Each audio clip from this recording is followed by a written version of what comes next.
Hello everyone, आप सभी का स्वागत है मेरे चैनल पे। एंड इस चैनल पे हम एक बहुत ही नया सा एंड अनोखा सा इनिशिएटिव लेकर आए हैं। एंड वो है कि ऑडियो बुक का। राइट। बहुत टाइम ऐसा होता है कि आप पढ़ते पढ़ते थक जाते हो एंड अब जो है आप पढ़ना ज़रूर चाहते हो। राइट, आप बुक ज़रूर पढ़ना चाहते हो लेकिन मन नहीं कर रहा है। तो ये उस टाइम के लिए आपको यूज़फुल रहेगा। ओके। तो इसमें हम लोग क्या करने वाले हैं, मैं जो है ये पूरा प्लासी टू पार्टीशन का ये जो बुक है शेखर बंदोपाध्याय जी के द्वारा, तो वो मैं सारा रीड करूँगी, लाइन बाय लाइन सारी चीज़ें। ओके। एंड आपको बस अपना आईज़ क्लोज करके इसको सुनते जाना है। बस आपको बस ध्यान से सुनते जाना, एक तरीके से आपका रिवाइज भी करा देगा ये मॉडर्न हिस्ट्री। एंड प्लस आप अगर नहीं पढ़े हैं तो आपको एक इंसाइट मिलेगा कि हाँ भाई ये बुक में क्या क्या चीज़ें हैं। ओके। तो चलिए let's get started. So Plassey to partition का chapter 1, transition of 18th century. And obviously हम सभी को पता है कि जब हम मॉडर्न हिस्ट्री की बात करते हैं तो मॉडर्न हिस्ट्री का जब हम पढ़ते हैं तो वो मुगल्स के डिक्लाइन के साथ स्टार्ट होता है। Right. So decline of the Mughal empire, ये हमारा बहुत पहला टॉपिक है। This is the very first sub topic under the chapter transition of 18th century. So, founded by Zahiruddin Babur in 1526 and expanded to its full glory by Emperor Akbar in the second half of the 16th century, the Mughal Empire began to decline rapidly since the reign of its last great ruler Aurangzeb. Even in the first half of the 17th century, its capital Delhi was considered to be the major power center in the entire Eastern Hemisphere. But within 58 years of the signs of decline of this mighty empire were unmistakably visible. Some historians ascribe Aurangzeb's divisive policies for this rapid decline. Particularly blamed are his religious policies, which alienated the Hindus who constituted the majority of the subject population. His expansionist military campaigns in western India against the two autonomous states of Bijapur and Golconda aga- and against the Marathas are also believed to have sapped the vitality of the empire. But some other historians believe that the roots of Mughal decline lay in institutions and systems intrinsic to Mughal administration rather than in personalities or specific policies. There is, however, less dispute about the fact that the process of decline had set in during the time of Aurangzeb and that it could not be arrested by his weak successors. The situation was further worsened by recurrent wars of succession. The Mughal army was weakened allegedly because of a lamentable dearth of able commanders. There was no military reform and no new technology. This weakening of the Mughal military power encouraged internal rebellions and invited foreign invasions. The Marathas under Shivaji had time and again challenged Aurangzeb's imperial rule. After his death, the Maratha plunders increased in 1738. They plundered even the suburbs of Delhi. This was followed by the Persian invasion under Nadir Shah in 1738 and so, and the sack of Delhi, which was a tremendous blow to the prestige of the Mughal Empire. A brief recovery followed, and the first Afghan invasion in 1748 was repelled. But the Afghans under Ahmad Shah Abdali again struck back, took over Punjab, and sacked Delhi in 1756-57. To repel the Afghans, the Mughals sought help from Marathas, but the latter were also defeated by Abdali at the Panipat battle in 1761. And this was the third battle actually. Okay. The Afghan menace did not last long because a revolt in the army forced Abdali to retire to Afghanistan. But the political situation in North India certainly signified the passing of the glorious days of Mughal Empire. Earlier historians like Sir J. N. Sarkar believed that it was a crisis of personality. Weak emperors and incompetent commanders were responsible for this downfall of the mighty Mughal Empire. But then, other historians like T.G.P. Spear have pointed out that there was no dearth of able personalities in 18th century India. It was indeed a period marked by the activities of such able politicians and generals as the Sayyid brothers, Nizamul Mulk, Abdus Samad Khan, Zakaria Khan, Sadat Khan, Safdar Jung, Murshid Quli Khan, or Savai Jai Singh. But unfortunately, all these able statesmen were preoccupied more in self aggrandizement and had little concern for the fate of the empire. So, at times of crisis, they could not provide leadership and even directly contributed to the process of decline. But this need not be considered as personal failures, as it was more due to the weaknesses inherent in the Mughal institutions, which had evolved gradually in the 16th and 17th centuries. The Mughal Empire has been described as a war state in its core. It sought to develop a centralized administrative system whose vitality depended ultimately on its military power. The emperor stood at the apex of this structure, his authority resting primarily on his military might. Below him, the other most important element in this structure was the military aristocracy. In the late 16th century, Akbar had organized this aristocracy through his Mansabdari system, which meant a military organization of the aristocracy, its basis primarily being personal loyalty to the emperor. Every aristocrat was called Mansabdar. Very important, okay? Mansabdar with a dual numerical rank Jat and Sawar Jat, signifying his personal rank, and Sawar, the number of horsemen he was required to maintain. This dual numerical rank also indicated the position of a particular nobleman in the overall Mughal bureaucracy. Sometimes they were paid in cash, that is, Nakdi Mansabdar, but most often they were paid in the form of a Jagir or landed estate.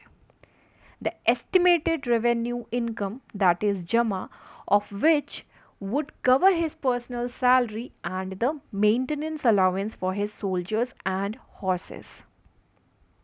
There were two types of Jagir: transferable or Tankha Jagir and non transferable or Uatan Jagir. Most of the Jagirs were transferable.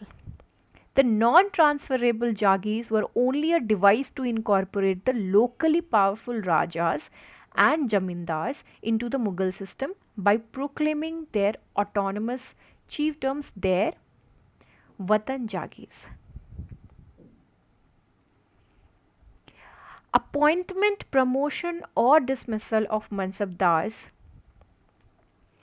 and allocation or transfer of Jagirs were done only by the emperor, and so the members of the aristocracy only had personal loyalty to the emperor himself. Any form of impersonal loyalty, national, ethnic, or religious, could not develop in Mughal India, and so the entire imperial edifice stood on a patron client relationship existing between the emperor and the ruling class. The effectiveness and the permanence of this relationship depended on the personal qualities of the emperor and the constant expansion of resources, which explains the constant drive towards territorial conquests in Mughal India.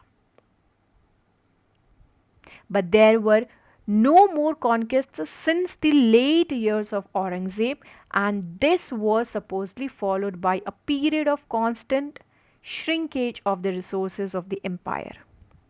This was what ruptured as this is what ruptured, as some historians argue, the functional relationship between the emperor and the aristocracy on which depended the efficiency of the imperial administration. To understand how this diminishing loyalty of the aristocrats could affect the Mughal Empire, a close look at the composition of this ruling class is called for. Lineage or ethnic background was the single most important factor in matters of appointment as mansabdars. A great majority of the Mughal nobles were outsiders who had come from various parts of Central Asia. They were the outsiders, okay?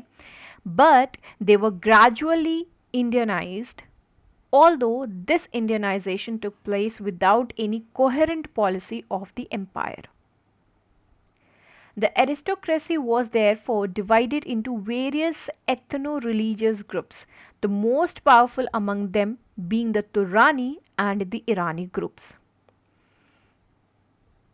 Those who came from the Turkish speaking regions of Central Asia were called the Turanis, while those who came from the Persian speaking regions of present day Iran, Afghanistan, and Iraq were called as the Iranis.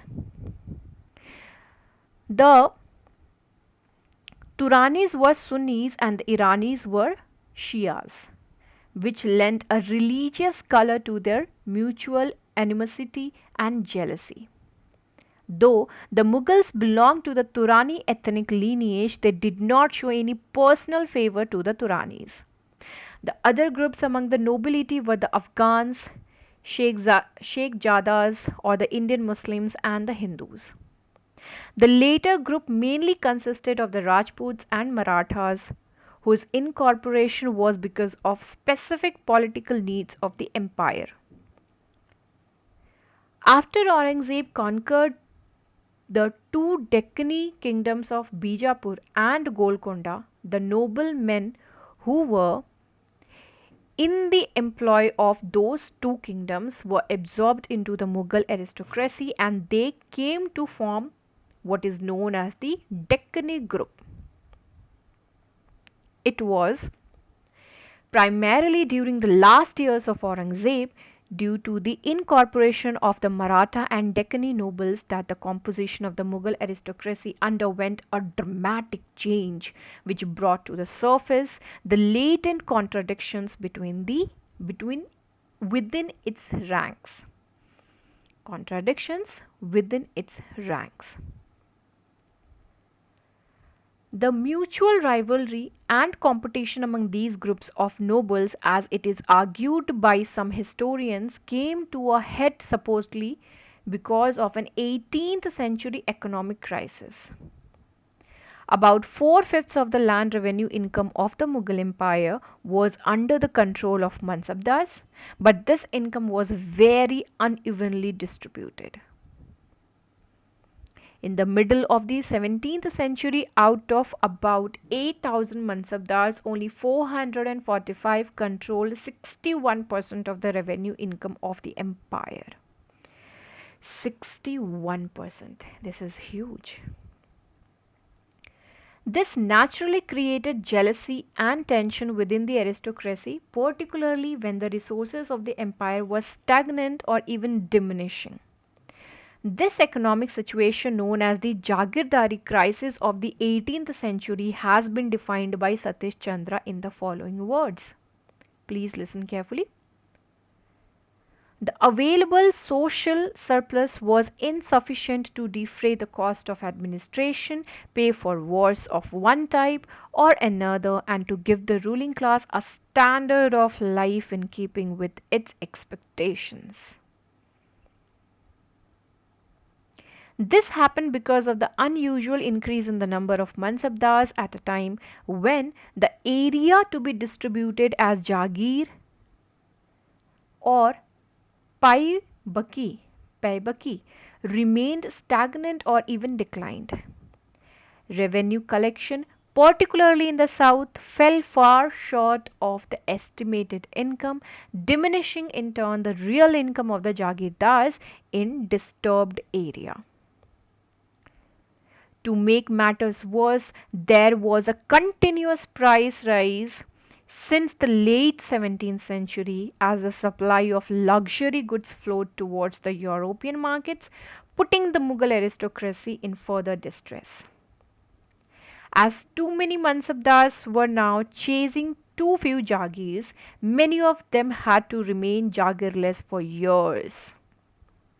And even when a Jagir was assigned, there was no guarantee that they would not be transferred within a short period. The entire aristocracy therefore suffered from tremendous sense of personal insecurity.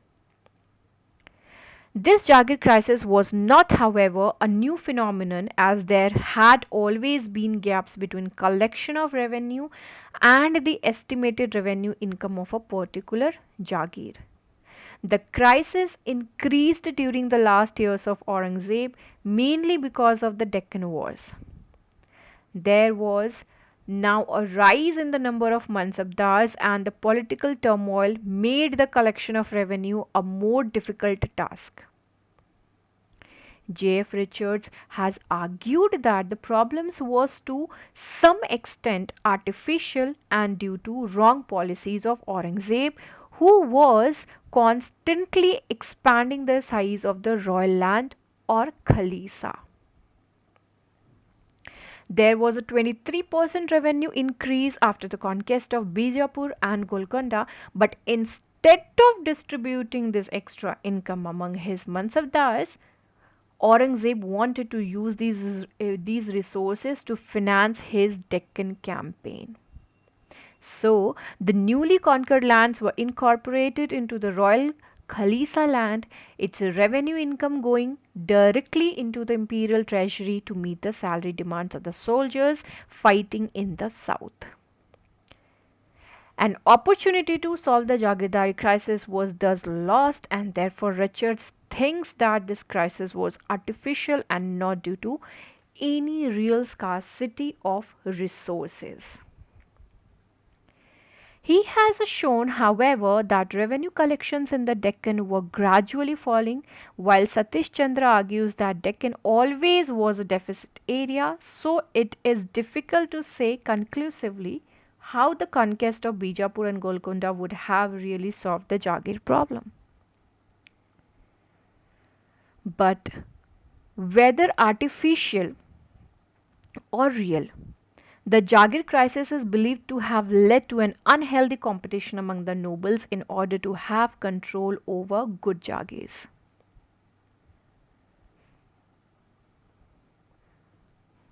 Group, group politics at the Mughal court became an order of the day, each group waiting to have influence over the emperor to get access to good Jagirs. After the death of Bahadur Shah in 1712, the problem reached crisis proportions as now the low ranking officials found it real hard to maintain their lifestyle with what they got from their Jagirs as revenue collection became increasingly difficult. The problem intensified further during the reigns of Jahandar Shah and Farooq Siyar.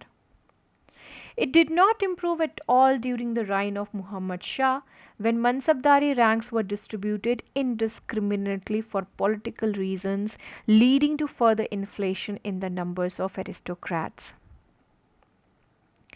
To meet their increasing demands, portions of Khalisa land were converted into Jagir. This measure could not fully solve the problems of the Mansabdars, but impoverished the emperor. Nizamul Mulk, after becoming Wazir, tried to solve the problem through redistribution of land, but he could not follow it though, because of opposition within the court.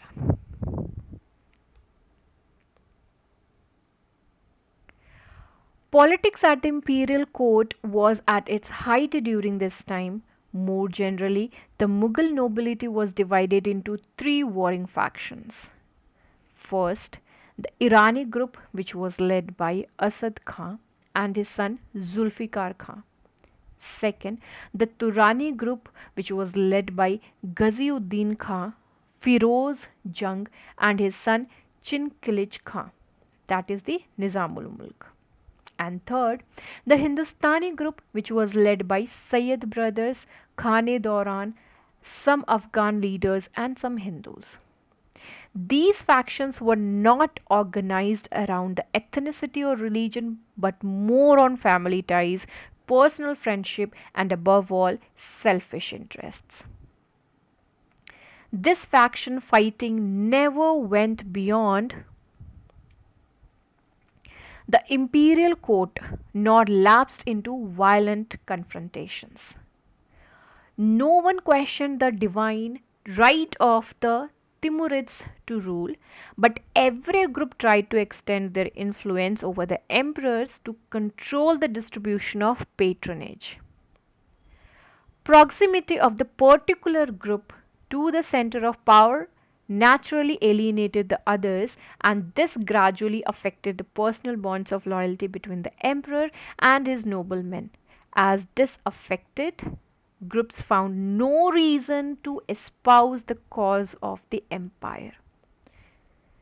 And what was worse, this resulted in corruption in the army. No Mansabdar maintained the required number of soldiers and horses, and there was no effective supervision either. This weakening of the army was fatal for the empire, as ultimately the stability of the empire depended on its military might.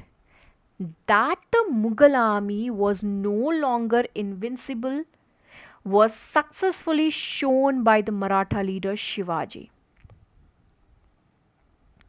This decline of the army became more palpable as there was no fresh technological input or organizational innovation.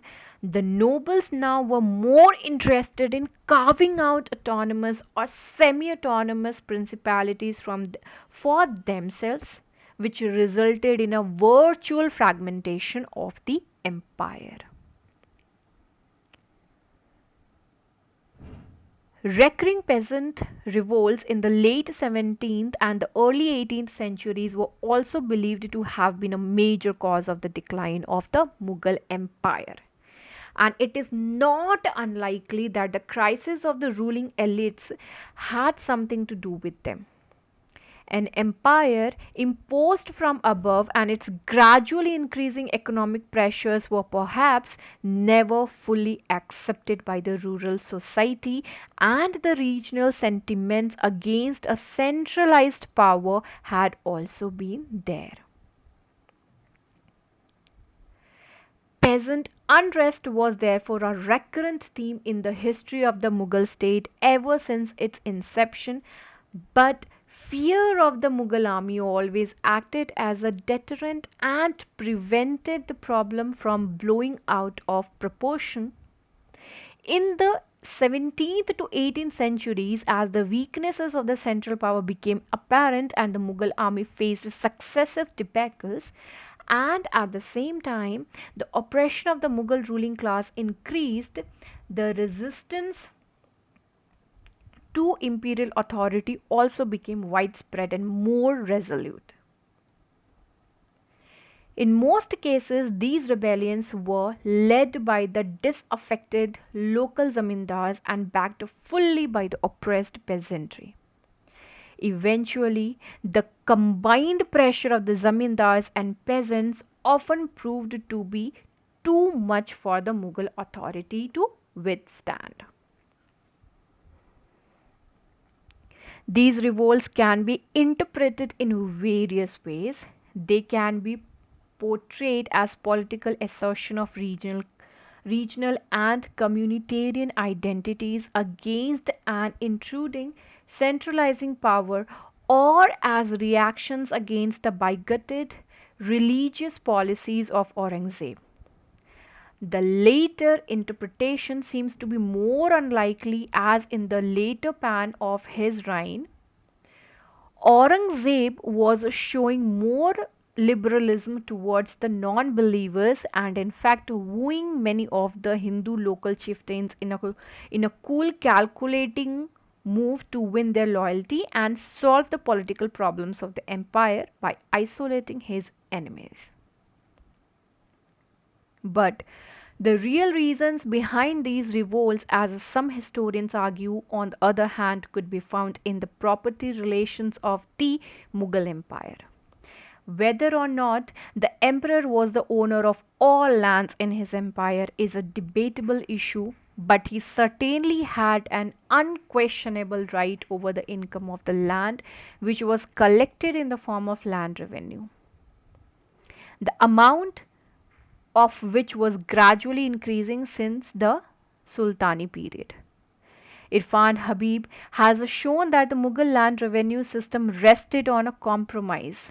The peasant was left with sufficient provision for subsistence, while the surplus, as far as possible, was extracted by the state in the form of land revenue. It is not true that the Mughal peasant was left with no surplus at loss at all.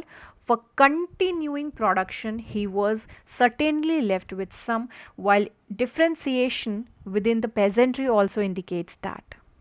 But on the whole, although larger peasants could withstand the pressure, the smaller peasantry increasingly felt oppressed, usually in the Zabt areas, which were basically a detailed land survey, wherein the detailed land survey had been taken. Okay, so usually in the Zabt areas, the revenue demand was one third of the produce, but the actual amount varied from region to region. In some areas, it was half of the produce, and in fertile regions like Gujarat, it was as high as three fourths. Part of it collected from Khalisa land went to the imperial treasury, while the larger portion, which was nearly about 80% at the time of Aurangzeb, went to Jagirdars. Below the demand of the state and above that of the peasants, there was another kind of demand on the income of the land, and that was the demand of local landlords or zamindars. There were differentiation among the zamindars. Some of them, like the Rajput chiefs of Rajasthan, were fairly big rajas with considerable local political power. They were incorporated into the Mughal bureaucracy as in return for a fixed payment, that is the peshkash, and loyalty to the emperor. Their autonomous power over their own territory or watan was recognized.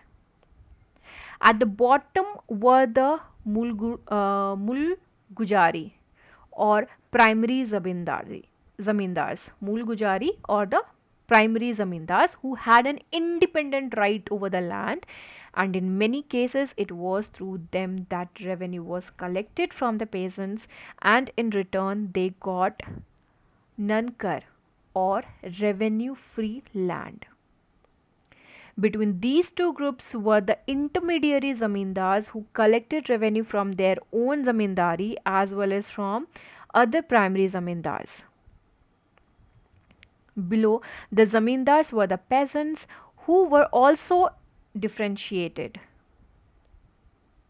The khudkashts were peasants with occupancy rights, while the pahikashts were vagrant peasants. There were close community relations based on caste, clan, and religion between the primary zamindars and the peasants. This was an important source of power for the zamindars, many of whom controlled small armies and fought. The Mughal administration in the interior could not therefore function without their active cooperation. Akbar had tried to turn the zamindars into collaborators, but from the late years of Aurangzeb, particularly after the War of Succession, following his death, the loyalty of zamindars definitely began to flounder. In the Deccan, towards the last years of Bahadur Shah's reign, all the zamindars, both primary and intermediary, turned against the Mughal state with the active support of the hard-pressed peasantry.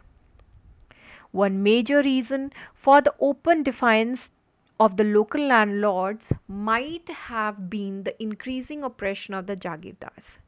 The earlier emperors tried to keep them in check through a system of rotation.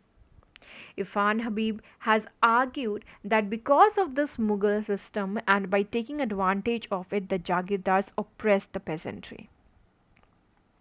As they were frequently transferred, they did not develop any attachment or any long term interest in the estate and tried to extract as much as possible during their short tenures without any consideration for the peasants. The natural oppressive propensities remained within certain limits only because of constant imperial supervision, but this supervisory system totally collapsed in the 18th century. The overniry nobles, the over mighty nobles who could resist or defy transfer developed local power bases and by using that tried to extract as much as possible. This trend was quite visible in Golconda after its subjugation. Later, in the last years of Bahadur Shah's a number of Later, in the last years of Bahadur Shah's reign, a number of Jagirdars in the Deccan made compromises with the Maratha Sardars, and that arrangement allowed them to collect as much as possible from the peasantry. Sometimes they collected advances from the Amils. Amils were the revenue officials. They collected advances from the Amils, who in turn extorted as much as they could from the peasants. On the other hand, those who were more frequently transferred found the local conditions too turbulent for the collection of revenue. To solve this problem and to squeeze maximum benefit within a short period, they devised the Ijaradari system, through which revenue collecting right was farmed out to the highest bidder. I'm reading this again because this is very important. To solve this problem and to squeeze maximum benefit within a short period, they devised the Ijaradari system, through which revenue collecting right was farmed out to the highest bidder. So the bidding was basically done. The revenue farmers' demand was often much higher than the actual revenue demand, and the pressures ultimately moved downward to the primary zamindars and the peasants. During the regime of Farooq Sia's reign, even Khalisa lands were being given over to the Jagirdars. The Mughal compromise is believed to have completely broken down as a result, and the primary zamindars began to defy the Mughal state for their own share of the surplus in the outlying and more disturbed areas such as Deccan. Zamindari defiance became an order of the day. Even in the heart of the Mughal North India in the 18th century, there was a widespread tendency among the zamindars to defy the central authority, withhold with revenue payment, and to resist the Mughal state when it forcibly tried to collect it. Because of their community ties with the peasants, they could easily mobilize them against the Mughal power. For the peasants, also, this zamindari initiative solved the problem of leadership, as they often found it difficult to challenge on their own a centralized authority and continued their struggle for a very long time. The peasant grievances in late Mughal period were therefore often organized around religious and regional identities. The Maratha Sardars took advantage of the peasant grievances. The Jat peasants were mobilized in the North India by their zamindars. The Sikhs rose in revolt in Punjab, and Rajput chiefs withdrew their allegiance in Rajasthan.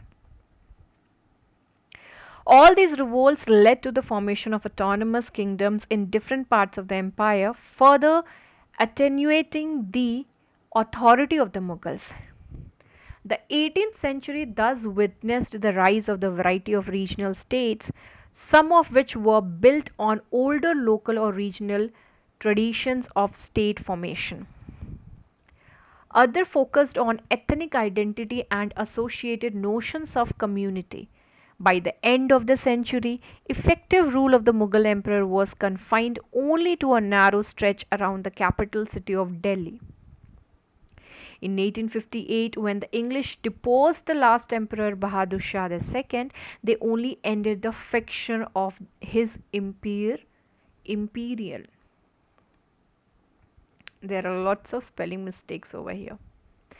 To some historians, however, poverty and economic pressure do not seem to be a wholly adequate explanation for these rebellions and the eventual decline of the Mughal state, since there had been significant regional variations in local economies. The recent revisionist literature therefore warns us to move away from this centrist view and to look at the situation from a different perspective, the perspective of the periphery. The Mughal decline, according to this new history, is the result of the rise of new groups into economic and political power and the inability of a distant and weakened center to control them any longer. In the entire history of the Mughal Empire, there is more evidence of prosperity and growth than that of the decline and crisis. There is no denying that even in the 18th century there had been regions with surplus resources like that of the Muradabad, Bareilly, Awadh and Banaras, but the Mughal state could not appropriate the surplus and the resources accumulated in the hands of local zamindars. Bengal was another surplus area. In eastern Bengal, vast stretches of forest land was being reclaimed around this time, and the settlers of these new areas gave distinct religious and political orientation to their newly established agrarian communities, while the provincial officials could easily carve out for themselves new revenue units around these agrarian settlements. The rising agricultural production in some areas and monetization of the economy, in other words, made available more resources at the disposal of the zamindars and peasants and powerful local lineages who gained distinctively greater advantage and the confidence vis-a-vis the imperial center. Taking advantage of weakening central control, they now found it more convenient to repudiate their allegiance to a centralized imperial power and assert their autonomy, while still maintaining the cultural and ideological framework of the Mughal state. Possibilities for such diffusion of power had always been there in Mughal India.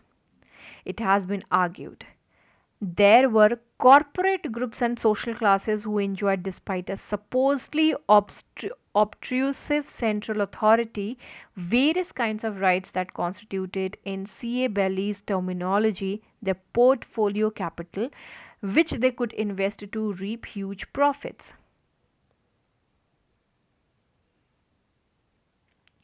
According to the school of history, throughout the Mughal period, there had been a constant process of reconciliation and adjustment between the central power and the regional elite. Mughal sovereignty, and as Andre Wink has argued, rested on a balancing system of continually shifting rivalries and alliances. The Mughal system was prepared to accommodate fitna, or sedition, and always tried to incorporate the ascendant localized powers, either indigenous or foreign, into its concept of universal dominion and on the effective functioning of this mechanism of conciliation and coercion depended its continued existence. The Mughal process of centralization, in other words, left enough space for the continued existence of rival principles of organization. Frank Perlin, in this context, has talked about the existence of a library of categories and techniques, implying a multiplicity of systems of governance, methods of measurement, and techniques of collecting revenue, varying widely in space and time. There was multiplicity of rights, like the concept of Vatan in the Deccan, which meant heritable rights that could not be taken away even by kings. Attempts at centralization could not eliminate those rights in the 18th century. So, as Muzaffar Alam sums up the situation around this time, because of decentralization and commercialization, a group of upstarts had come to monopolize the resources of the empire at the exclusion of the hereditary Mughal nobility or the Khanazads. These upstarts were the new regional power elite who rose to prominence in the provinces and successfully contested the centralizing tendency of the Mughal state.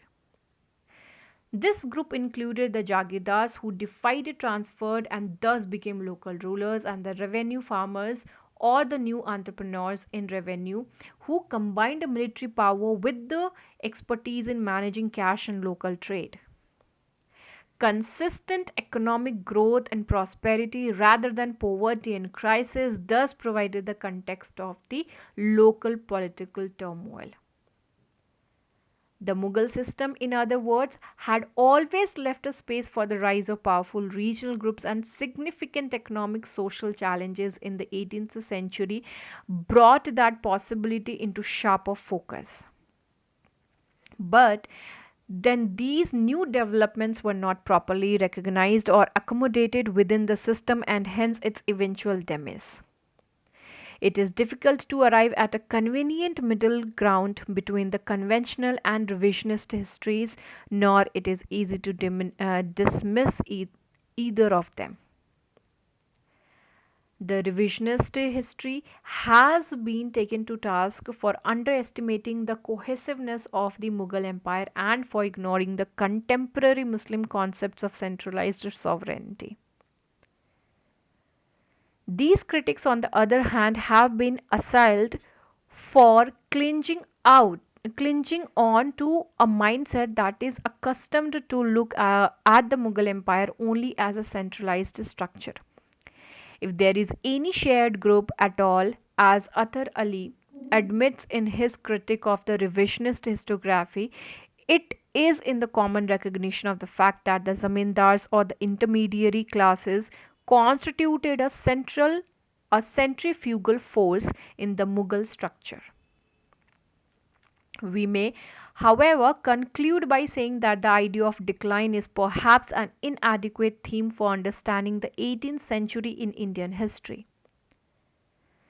The Mughal system continued even long after the de facto demise of the empire, which was followed by the emergence of a number of regional powers. The 18th century in Indian history is not a dark age, nor an age of overall decline. The decline of one pan Indian empire was followed by the rise of another, the intervening period being dominated by a variety of powerful regional states. This century should therefore be considered, as Satish Chandra has argued, as a distinct chronological whole. The next topic is of the emergence of the regional powers, which I will be covering in the next class. I hope you like the class. Please do like and subscribe, and please do share it as well. Take care. Bye bye.